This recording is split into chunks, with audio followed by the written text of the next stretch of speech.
Hello everyone, I'm Simon Ford of Ford's Gin. Martinis, gin and tonics, Negronis, great classic cocktails is what I'm about, but I also love to hear from great bartenders from around the world, which is why we've partnered with Beyond the Drink for this season. Cheers.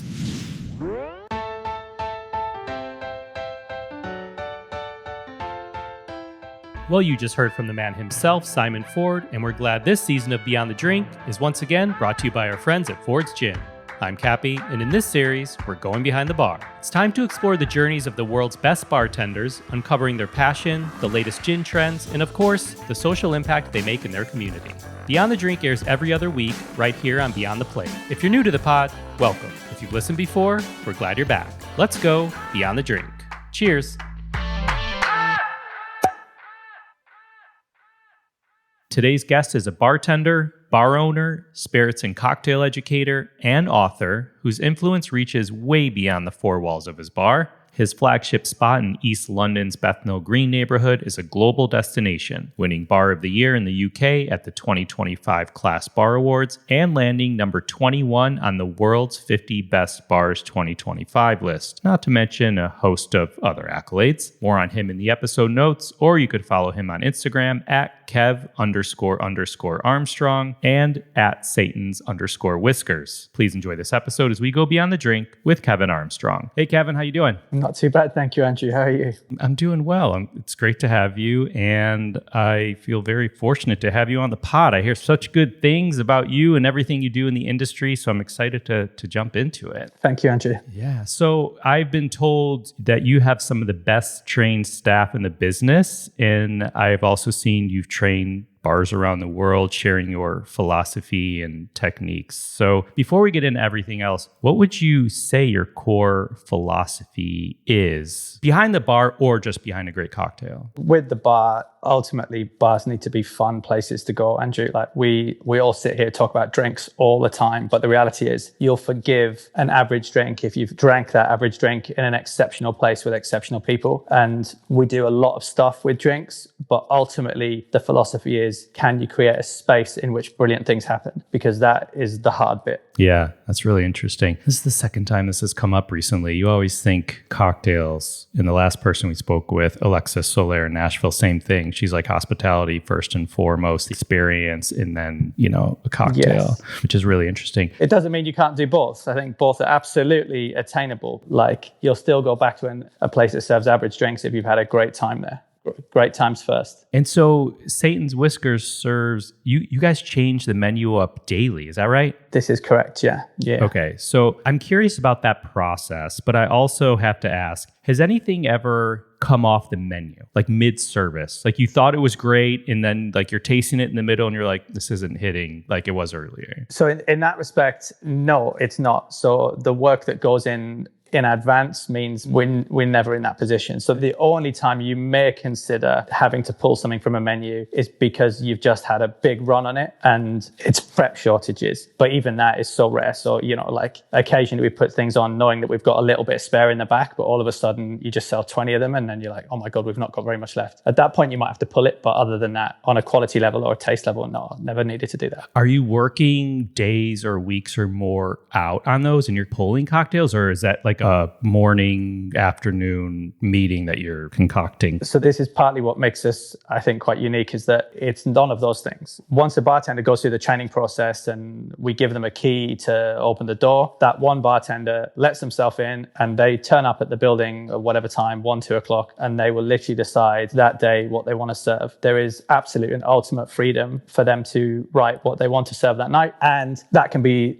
seasonal, so that, then they've gone to a bar and they've tried something and they're like, do you know what, that is an exceptional drink, right? And if they've ran that past me or one of my colleagues and we agree, it's on the menu tomorrow and they can see how it sells. So it's done much more ad hoc. There's not as much planning. It's just like, today, what do I want to make for the people who are going to come to the bar? All right. So what do you love specifically about being behind the bar or creating cocktails? When you're in that spot, when you're behind the bar, every day the work is different. And I think it's that clocking in.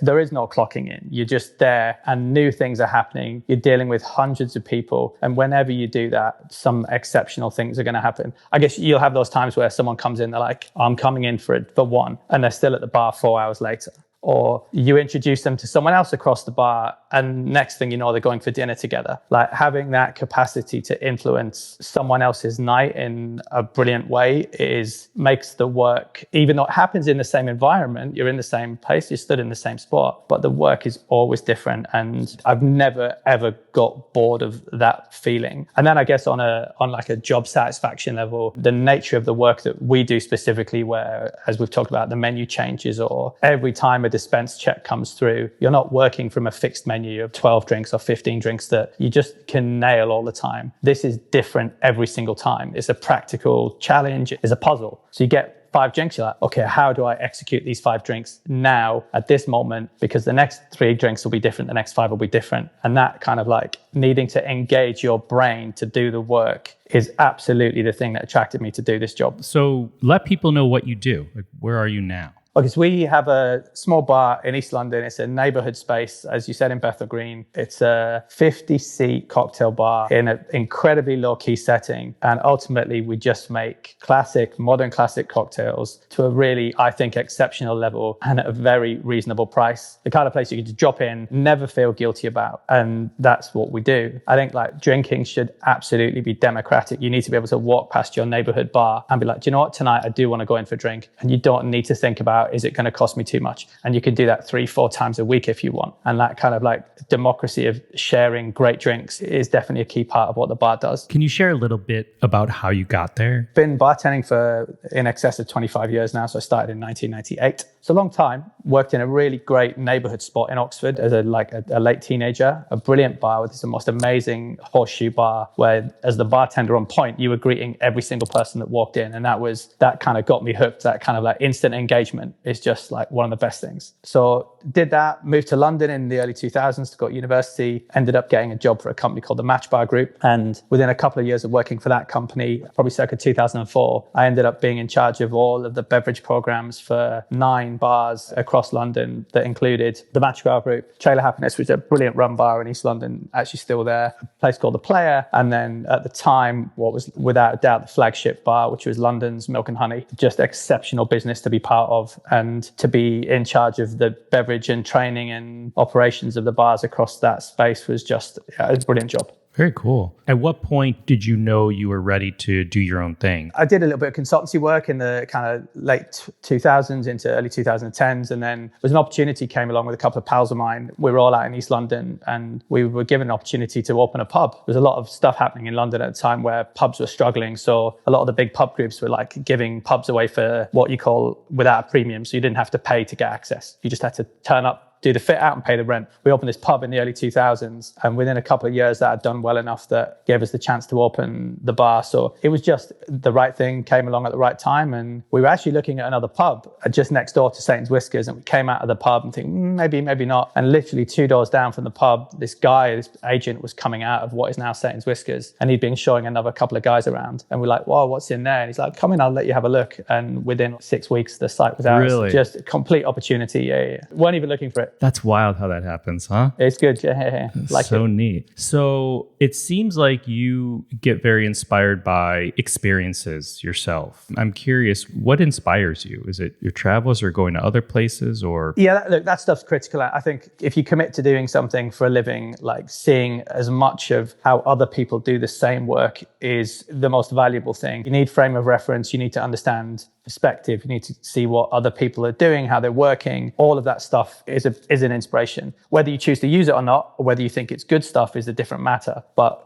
having a frame of reference as to what might then shape how you work, I think is super critical. But actually, in terms of what inspires me, there's lots of stuff like trying to be the best, like trying to do something where you're not just another horse in the race or an also-ran, like you're somebody who is up there doing good stuff. When people turn around, they're like, okay, those people, they know what they're doing. Being regarded like that is something that I want for the business, is something I want for the people who work in the business. And I think increasingly, one of the things that inspires me the most is just trying to work with and develop the people who are in my business. we have a tiny team. We're 10 people in total. And I genuinely get no more pleasure than watching those people grow, develop, learn, understand how businesses work and what it takes to do that. I love it. It's genuinely brilliant and rewarding stuff to do. We often ask this question of share a cocktail or two that you're making these days or on your menu you love. But I'm curious for you, can you share a cocktail that you maybe recently tried that another bartender at Satan's Whiskers made that you were like, ooh, that's damn good? So that's a tough one. I mean, this is totally irrelevant, but I was doing some work in Poland. Like when you're trying drinks all the time, some things just completely surprise you. Like, you know what you like and so on and so forth. I walked in, I was feeling a bit shitty. I'd been a bit ill. I wasn't really in the mood for much. And this bartender was just like, oh, we've got this kind of like warm drink, not hot, not cold. We've got this warm drink on the menu. You should try that. And at that moment, I would never have been able to say, this is the thing that I want. But at that moment, this guy just gave me something and it was just perfect. Was that because he knew you were ill or was it random? It was just a recommendation off the menu. And I'm just like, do you know what? I'll run with that. And like, it was great. And I would never have thought of it. I didn't even know this thing existed. And this guy just like gives me something across the bar. And it was just exactly what I needed at that time. And that was such a cool thing. The stuff that we do, because the menu changes all the time, you're just trying new stuff or something that you've not had on the menu for 2 months. And all of a sudden you're like, oh my God, that's such a great drink. Why aren't we serving that more? But that's just the nature of how we operate the space. We've got like a back catalogue of over 900 recipes that we draw down on to list. How cool is that? So in 2024, we did a bit of research at the start of the year. In 2024, throughout the course of that calendar year, we listed, I think it was 446 different drinks.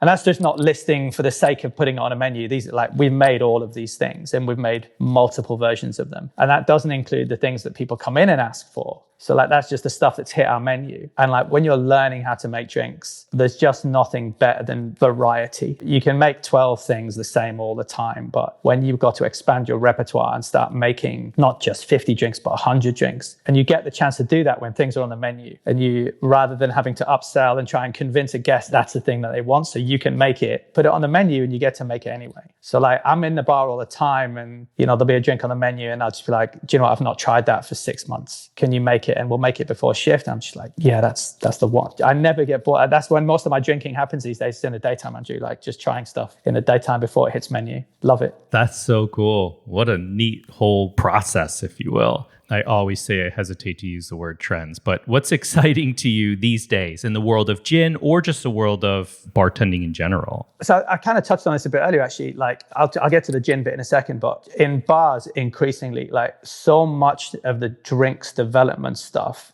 I think has been done, right? So people are bringing out new products and we're going to find ways to use those, and we will come up with new techniques and new ingredients, but it's harder and harder to see where the new things are going to come from because people in various locations have nailed so much of this stuff already. So now it's not that I go to a bar and I'm like, oh, I've had that or I've tried that, because I feel that a lot about a lot of spaces. I'm like, it's just another variation on this same thing I had in another bar, in another city, in another country. What I'm interested in increasingly is how the spaces are designed, how the bars make you feel. Like that stuff in the world of bartending, I don't think we think about that enough. We think about drinks too much and not the spaces in which we're consuming them. And we can do both things obviously together brilliantly, but I walk into bars and is it comfortable? Are the lights good? Like that stuff that's what I'm interested in. Yeah, music, all that. All of it. Yeah, the stuff that rounds out your experience. The next thing for me is physical bar design. It's like, what can we put in place to help us execute this stuff that we're doing even better than we're doing it now? A lot of the bars that people get working are legacy bars that, they're trying to put drinks programs into bars that aren't really designed to deliver those kind of programs. They were designed a long time ago. And so increasingly, I'm interested in seeing how that works, how people are changing the setup from which we're working to see if we can do better things. And that I'm interested in. I like seeing how new people and new bars are approaching that kind of stuff. When did you realize you had made it as a bartender? I generally don't think that at all, Andrew. That is absolutely not my train of thought. I certainly can't retire, which in my opinion means I haven't made it yet. Sometimes when you pick up jobs and other people have gone for the same work and you get the work, you're like, okay, I'm doing something right. Or we've picked up loads of really good awards this last couple of years for the bar. And you're like, okay, the peer group around me think we're doing good stuff, which is nice, but have I made it? No, I still make